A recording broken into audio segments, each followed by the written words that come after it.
Alright,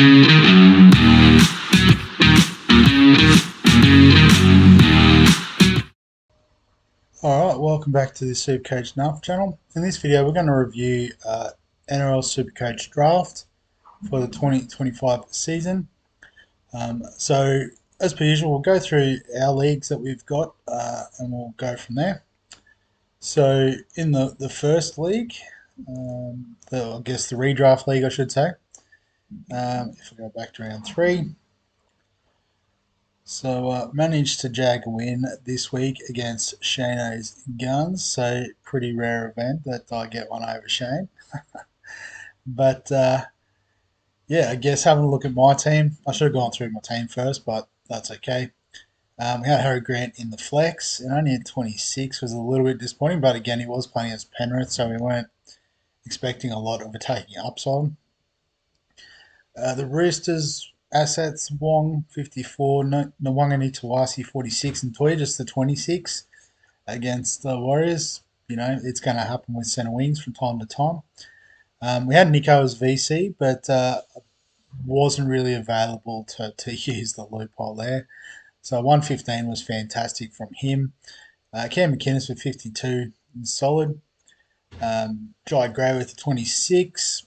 You know, a bit of a quiet game by his standard, but that's fine. Terrell May is our captain, so 73 from him was nice. Coruscant with a 96 was fantastic. Bradman Best continues to be an awesome get with a 109. Unfortunately on the bye this week. Big Tino with 61. Josh Curran with 49. And we got Sexton as the auto emergency. So for Burton, okay, cool. So it doesn't matter about position if you're shorter player. That's handy to know. 28 and Ben Trbojevic with 49. So good stuff there. And for Shano, he had Qatar with 77, who's a pretty good buy. But no massive scores. Obviously, a 45 from Ponga would have been a bit disappointing. 61 from Dylan Brown, so some signs of life there for the big money man. But one of those weeks where probably just some of those picks didn't quite come off the way you'd hope.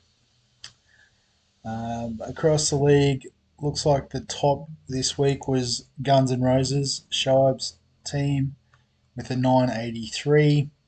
Off the back of Leia Tower with a 95, Adam Reynolds with a 120, Braden Trindle 97, so pretty strong start there to the team.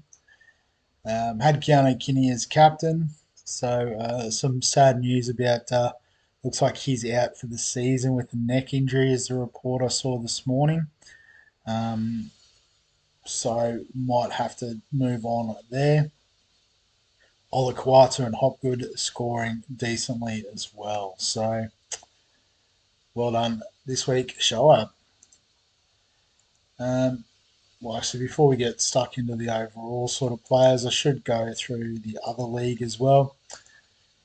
So I was trying to get the results from round 2 scrubbed, and I think all they did was just shift the fixtures back. So I haven't actually checked the ladder for this one.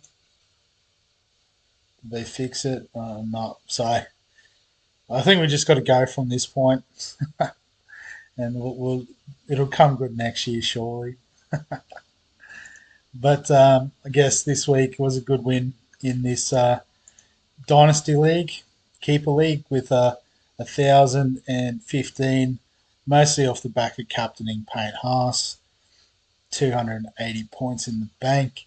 But Paps scored well with a 66, 95 for Leia Tower. We've talked about Coruscant, best I've got in this league as well. So a couple of great picks working out across both leagues.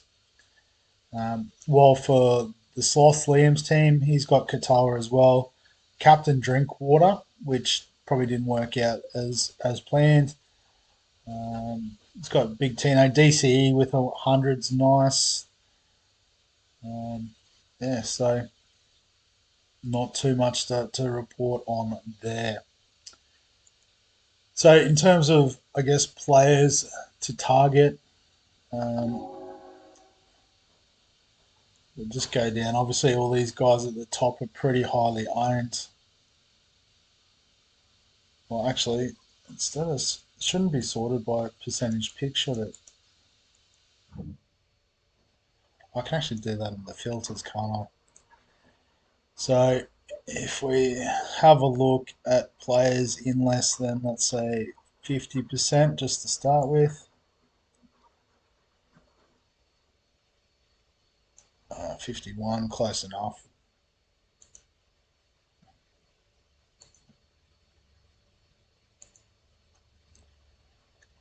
So it hasn't quite worked because Dane Mariner appears there, but that's fine.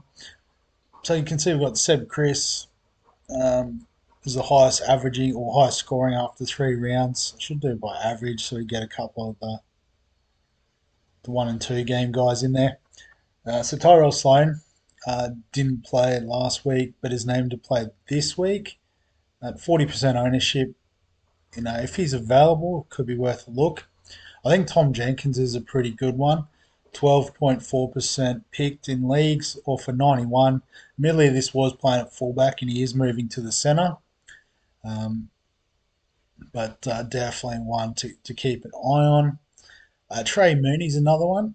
He plays this week. It'll be interesting to see if he can play next week. So could be worth a bit of a stash on the bench because if he plays, he does score well. So Trey Mooney is one that I guess particularly in deeper leagues, could be worth a stash on your bench.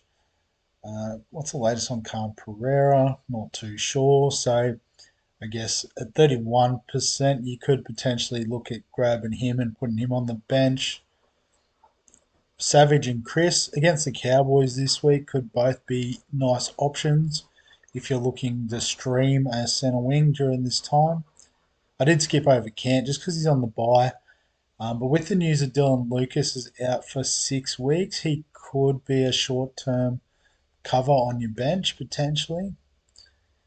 Um, Mamazelis, interestingly, still available in more than half the league. So I think he's one you do need to get on if he is available in your league. Hosking, he's still a few weeks away, so you don't have to jump on there. Shibasaki is scoring pretty well, so could be a viable option.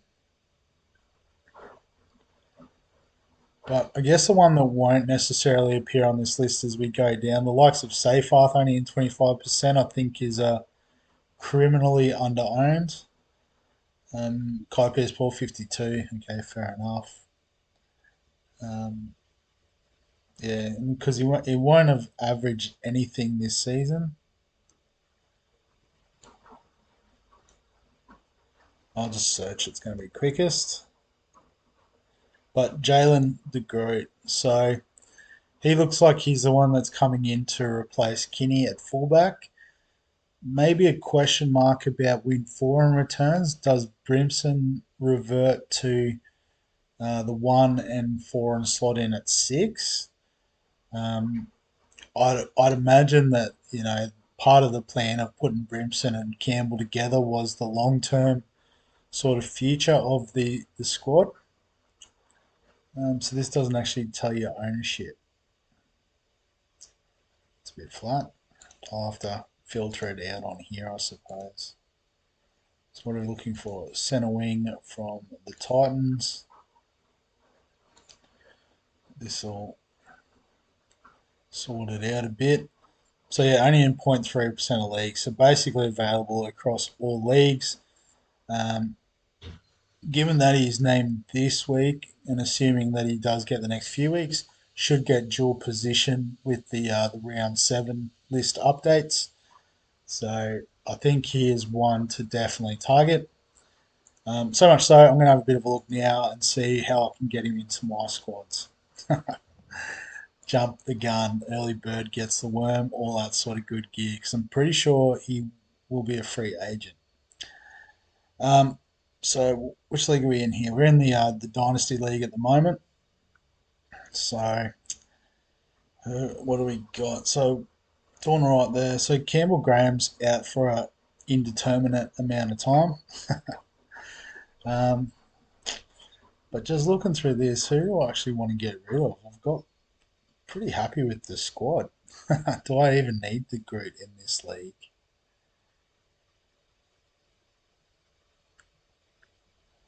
I mean, yeah. So I probably do need a centre wing for this week. Well, I do have Dewey, so I might just set up my team for this week. Is probably the smartest move. Um, so just looking at it, I'm going to put Starling in my flex.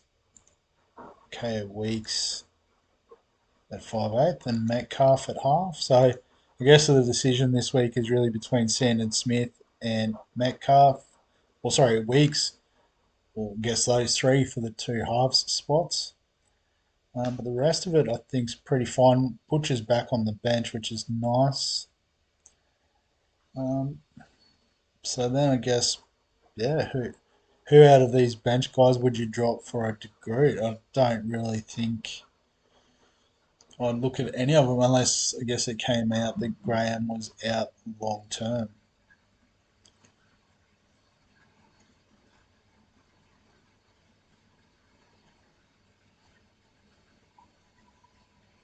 Maybe we just get rid of Graham.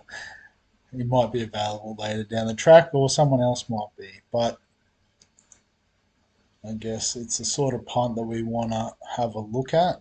So why not?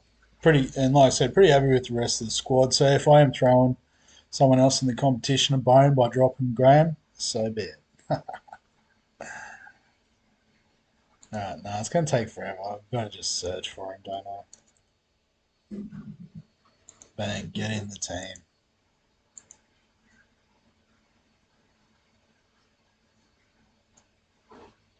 Good stuff. And then in the other league, I'll switch back to the draft, the redraft league, I should say. So we've got Cole Flanagan's available this week, so I've already swapped him in. Do need to find a replacement for Best, and so this is where someone like a De Groot would be perfect. But the question is, who do we drop? Piers Paul's going to be useful when he comes back from suspension next week. Week round 6. So he's got another week or so, but don't really want to drop him. I haven't got the biggest depth at second row. I need the halves cover there with Sexton and Burton. Kiraz obviously just stashing for his return in round 7.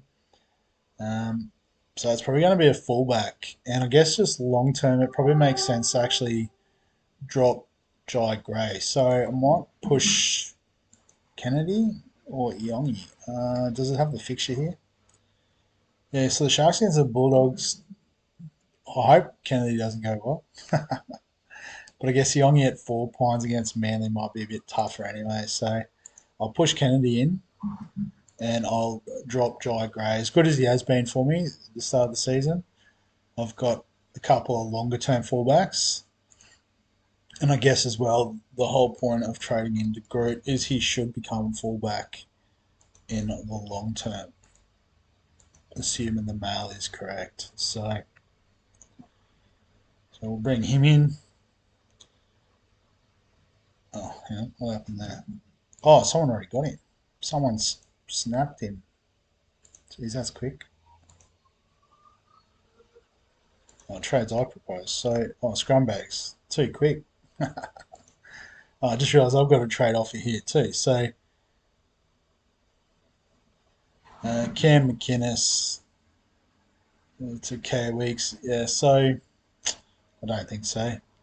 Like, where could I really use those in my team? Maybe K Weeks at 5'8", yeah, but yeah, I don't have a lot of second row depth on the bench. So, Tupanua, not happy with that. Decline. I might just pull that out. I don't think I'll get that trade, but well done, Katrina, for swooping in nice and early and getting to Groot. So I might need a backup plan. I'll have to think about it. Well, actually, let's have a look. Who's free? Um, I'm still going to trade Gray, aren't I? So was there anyone traded out? Dom Young. Geez, someone's given up on him pretty quick. Maybe have a look at Dom Young.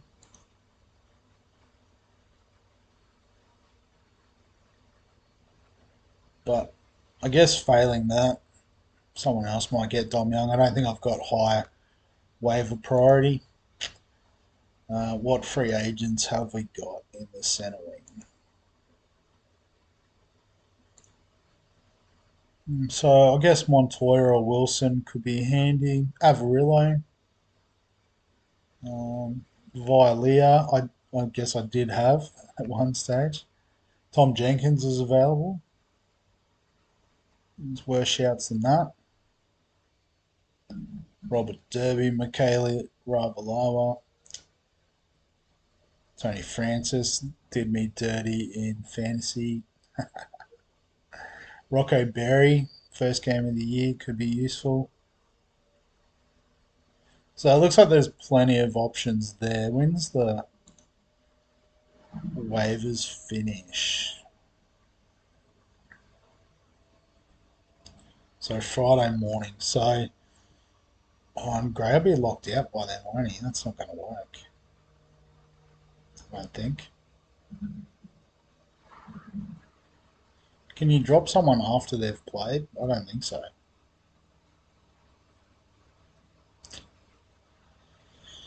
Well, we'll give it a go anyway, and we'll see. But well, actually, what I might have to do is make the free agent trade first, and then go for the waiver pickup.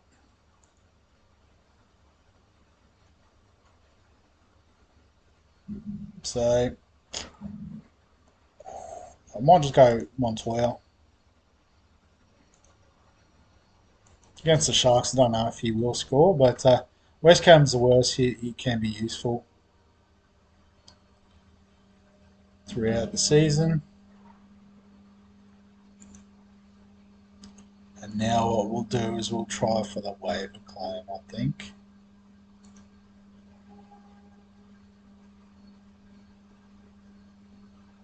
And like I said, I can't really see Dom Young coming all the way back to me, but you've got to be in it to win it. Fantastic. Alright, done. Yeah, so 8 out of 12. So I don't like my chances, but you never know in this caper. So yeah, so we'll push Montoya on field. 3 Roosters is a bit yuck, but we can work on that later. Um,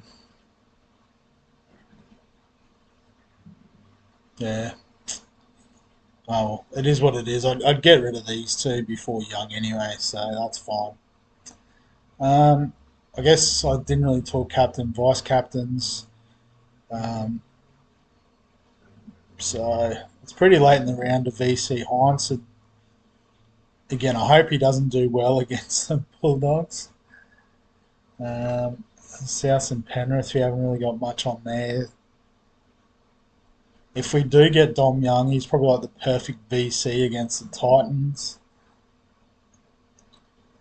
Failing that, yeah, it's not really worth messing around with too much, I would have thought. So it probably will just end up like this. I think Terrell May is perfectly fine captain against the Warriors. Maybe Tino against the Roosters, although their forward pack is starting to get back to full strength. So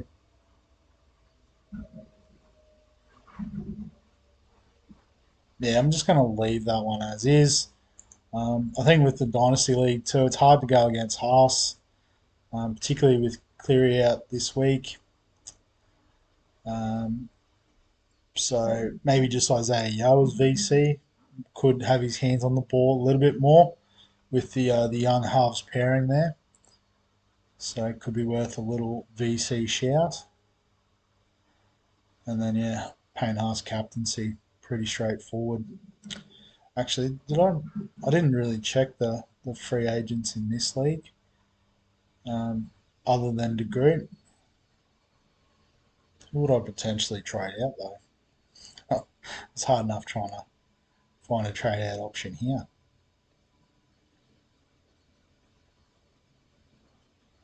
We'll just use best. I'm not trading best, but we'll just have a look at some other options. So anyone on the updated waivers got dropped. Oh, so Dom Young's available in this league too. That's interesting. Someone must have had him in both and's just given up. um, Sam Walker. I guess could wait a little bit. Yeah, no update on when he's back. Sione Katoa, how long's he got? Oh, he's got ages. Yeah, so Campbell Graham, that's who I actually dropped, wasn't it? Yeah. Very interesting. Um, is that? Oh no, that's all positions. Just a lot of centre wings there. And then free agents, what's available? Doesn't look like there's anything too crazy. Jack Williams could be dual position in a week or two, so that could be handy. Um, would I be able to use him there? So, well, it's not for Bradman best, but maybe Lindsay Collins could become a Jack Williams, especially if he's going to get that dual position. Could be a nice little get at the moment.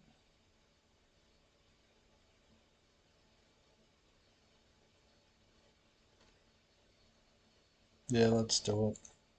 Grab Jack Williams. Live trading. How good.